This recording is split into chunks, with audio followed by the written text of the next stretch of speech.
God loves YouTubers. Hey, I haven't made a video in over a year. I'm working at a new church here this year, but with everything going on, I just thought I needed to kind of make one. Um, just some speculation on what's going on. We know God has God's timetable, and we start with the harbinger, Jonathan Kahn, who pointed out that in 2001, 2008, we've had huge financial collapses. So that would mean the next one would actually occur probably in September of 2015. Again, with Rosh Hashanah also being the last blood moon of the lunar tetrad, so the fourth blood moon, which again would be a sign from God. So if God's doing something to our economy or the world economy, it looks like that would possibly be next year, September. So we have that. We also know that the Luciferian, Illuminati, World Order, New World Order, whatever you want to call those folks, they pick their own dates, and they do those when those are most favorable according to the occult numbers. So I just want to end with a possibility of being on watch for something to possibly happen here in the U.S., and I want to take you through this quickly. So you may need to watch the video a few times if you want to kind of keep up with what I'm saying, because 15 minutes isn't long. So we start with how does the United States, at the tipping point that we're in, get to September of next year? I've heard several people talk about financial collapses coming in the next few months, but I think they're going to try and eke, the world banksters try and eke every little bit of finances they can out of the middle class and put it into their pockets until then. So how do we get there? Well, obviously, we can't have a beast system or a new world order with America being the country that we used to be, a strong military force, financial force in the world. And so we see that America has to change. And we're seeing that more and more every day with our president issuing executive orders going around Congress. I thought the executive branch was supposed to execute the orders of Congress, the laws that are made by the people and for the people. So we see that there's a persecution of Christians also. I mean, my goodness, people are going to rehabilitation because they're not willing to bake wedding cakes for a homosexual wedding. I would think that would be the owner's personal belief, and the free market would take care of that. If you don't want to shop there, don't shop there. If word gets out, the business will end up closing. But anyway, it's interesting to me. I heard on Hagman and Hagren report the other week, and the guy's name was Kevin Shipp, a former CIA agent, and he went through all the things that Obama has done against Christianity, not observing the National Day of Prayer, and all the things he's done and said for Islam, pro-Islam. And it seems clear that we are definitely friends with Islam, at least our administration is in the United States. We clearly aren't for our veterans. We're not giving them the adequate care. We're not looking out for them.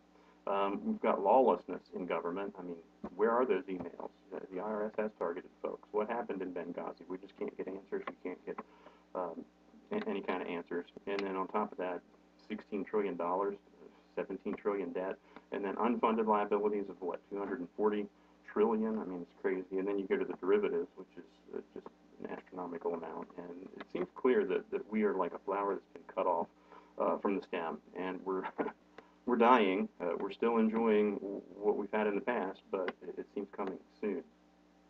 Brings up the question that many people ask is, are we, America, Mystery Babylon? And it trades in everything, which would be, the New York Stock Exchange trades in everything. But it also says souls, and it says the blood of the saints were shed.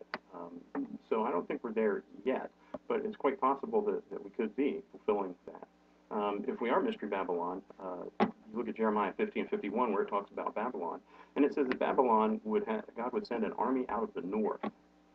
So for Babylon, they were taken over by the Medes and the Persians, who actually came from the southeast. So that wouldn't be something that would have fulfilled that prophecy. So if it refers then to Mystery Babylon later in the future, the army from the north, again in relation to Israel, is that Russia again? I mean, they're a world power. And it's interesting that Jeremiah 50:51 also mentions the Medes, which again would be the Medes and the Persians or Iran. So Russia and Iran would come against the U.S. Well, I think we're seeing that set up right now. When anything will kind of let loose, we don't know. I also heard on True News, and I think that was on the 25th? Yeah, 625 True News, and I believe they're on YouTube as well, as podcasts. The Rick, the guy who does the newscast, said he talked to Pat Boone, the singer with the white shoes, And he had talked to someone, and I believe the implication there is it's Arpaio or Mike Zullo, the investigation about the birth certificate, and says that should all come out by September. So, he didn't mention them by name, but he said he'd be in contact with folks who are bringing things out. So for Mystery Babylon, God's really going to reveal the sins of this nation before the world, before God allows us to be destroyed.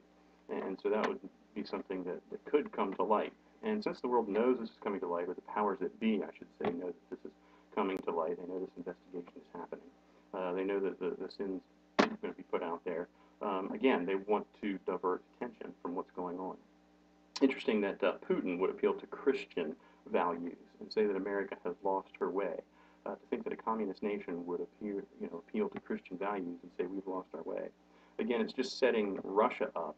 If you believe this whole thing is like the World Wrestling Federation, that the good guys and the bad guys, but it's all about the people in power and those who have the money and the control, the folks who think they're better than the rest of the world. It's that Luciferian New Age kind of you can become like God theme that we're better than other people because we have enlightened knowledge and wisdom. You don't have Christ, you don't have eternal life through him, but you think you're smarter than everyone else. That seems to be the attitude. So that puts Russia in a good place to stand up for, wow, values, moral values in the world by taking the United States out.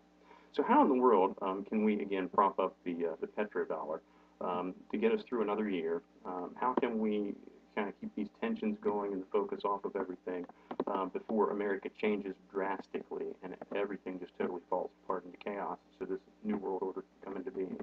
Well, in the past, we've funded both sides of most major wars, and there's a money trail on that, and you can research that.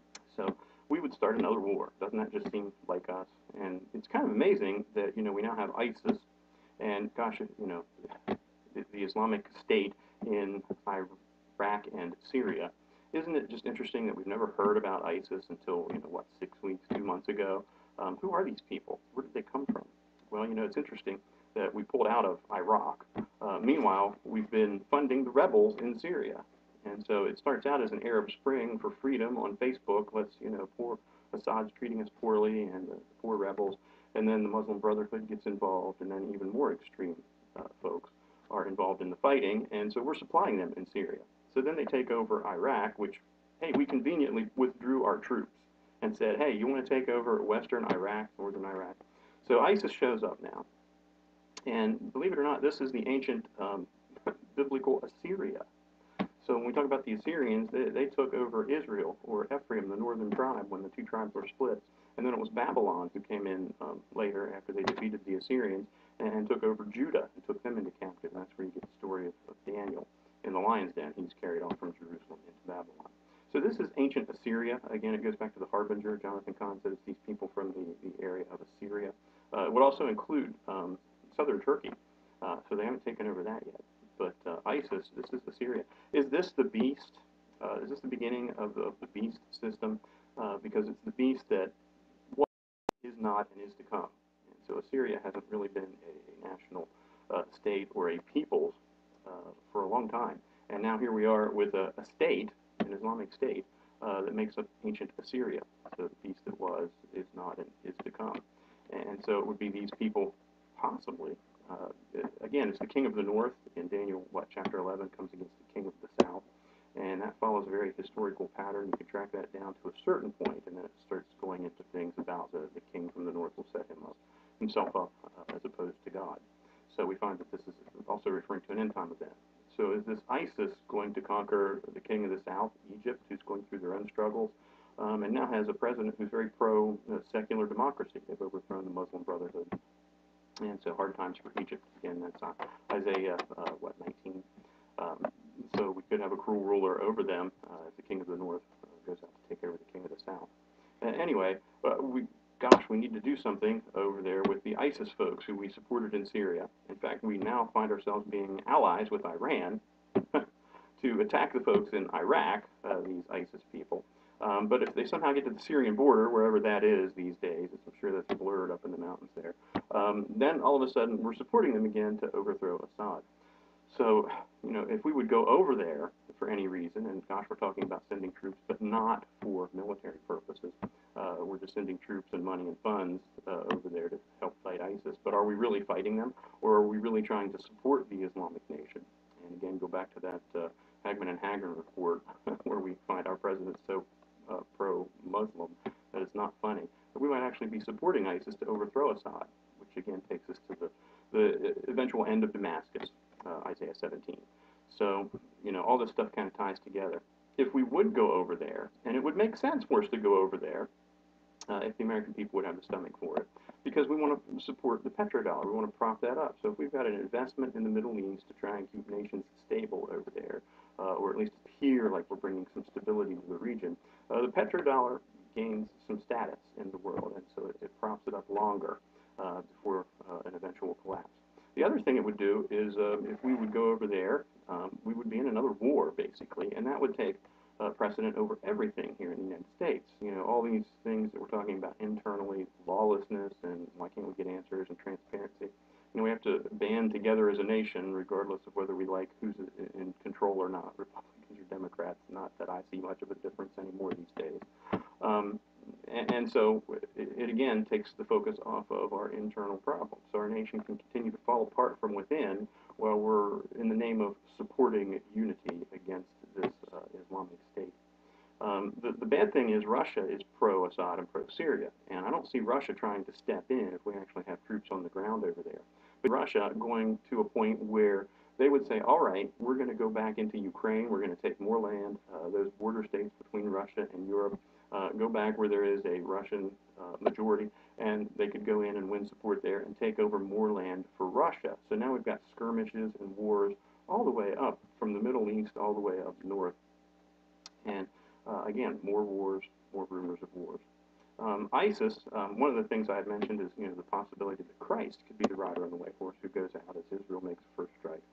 The other obvious and meaning interpretation of the white horse is the Mahdi. The Mahdi is seen as riding on a white horse according to their prophetic writings, which are not in the Quran. It's a separate book, and I forget the name of that. I think it's the Hadith, maybe. I'm sure somebody will correct me there in the comments.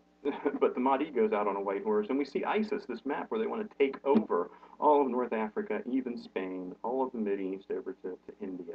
And so this nation state of, how many tens of thousands of people are actually, signed up to go out and fight, are having plans to go out and conquer.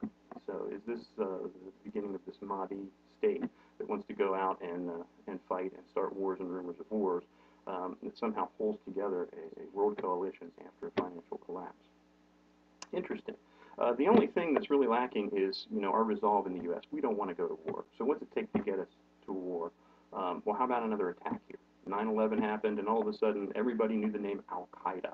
Well, let's go fight Al-Qaeda. Let's go take care of this problem in the Middle East. Now we've got ISIS. Where did they come from? Who made them up? Where did they get billions of dollars to fight other people? Well, I think we created them as an enemy.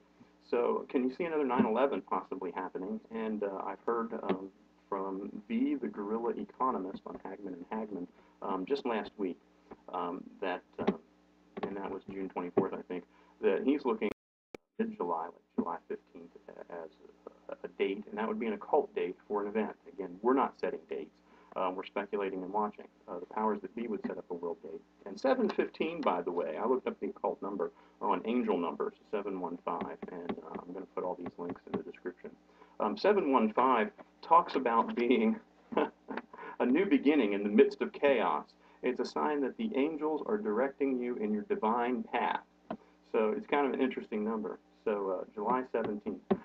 So if Obama's going to be outed for the birth certificate and many other things to be impeached, all you have to do is declare war on another nation, and then we have to hold off those things. We prop up the petrodollar to get us going for another while, another year before a financial collapse, and we hold off on all those things. So meanwhile, our nation just falls into collapse and things get worse. But God's got it all under control. That's the good news, okay? God foretold the end from the beginning. God's going to watch out for us. God's going to protect us. And it's in the name and in the shed blood of Jesus Christ that we are all protected, that we're born again, that we're filled with the Holy Spirit. So if you're not right with God, I would encourage you to get right with God. Just come to Him, have an honest conversation, admit and humble yourself, the one thing that it costs, I mean, salvation is free, everyone comes the same way, it's absolutely fair, is it costs you your pride. You have to say, I can't live forever on my own, and I must love God and watch out this month for the things going on. God bless, be safe, and we'll talk to you later. Bye.